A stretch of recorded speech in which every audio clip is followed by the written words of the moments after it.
মেয়ের বাড়ি বেড়াতে গিয়ে হঠাৎ অসুস্থ হয়ে মারা যান এক ব্যক্তি। স্বাভাবিকভাবেই তার দাফনের প্রস্তুতি চলছিল, কিন্তু ঠিক সেই মুহূর্তে ঘটে এক অকল্পনীয় ঘটনা। প্রতিবেশী এক বৃদ্ধা দাবি তোলেন সুদের পাওনা টাকা না দিলে মরদেহ দাফন করতে দেয়া হবে না। এরপর জোর করে মরদেহ আটকে রেখে আদায় করেন সেই সুদের টাকা। এমন অমানবিক ঘটনার ভিডিও দ্রুতই ছড়িয়ে পড়ে সামাজিক মাধ্যমগুলোতে, আর তাতে বিষয়টি নিয়ে চারদিকে উঠেছে তীব্র নিন্দার ঝড়। চরম হৃদয় বিদারক ও অবিশ্বাস্য এই ঘটনাটি ঘটেছে চুয়াডাঙ্গার দামুড়হুদা উপজেলার চিতলা গ্রামে।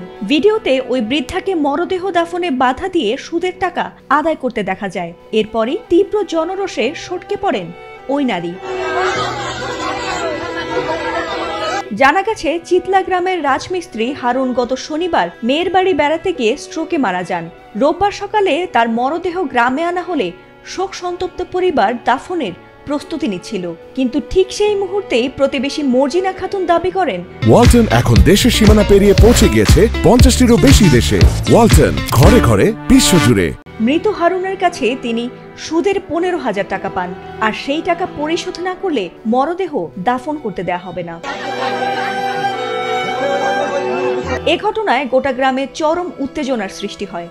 শোকাহত পরিবার মরদেহ পাশে রেখে দীর্ঘ সময় তর্ক বিতর্কে জড়িয়ে পড়ে। অবশেষে স্বজনরা অত্যন্ত কষ্টে টাকা জোগাড় করে মরদেহের খাটিয়ার উপর রাখেন, আর টাকা হাতে নিয়ে মর্জিনা দ্রুত সটকে পড়েন। এমন অমানবিক ঘটনার ভিডিও ছড়িয়ে পড়ে সামাজিক মাধ্যমে।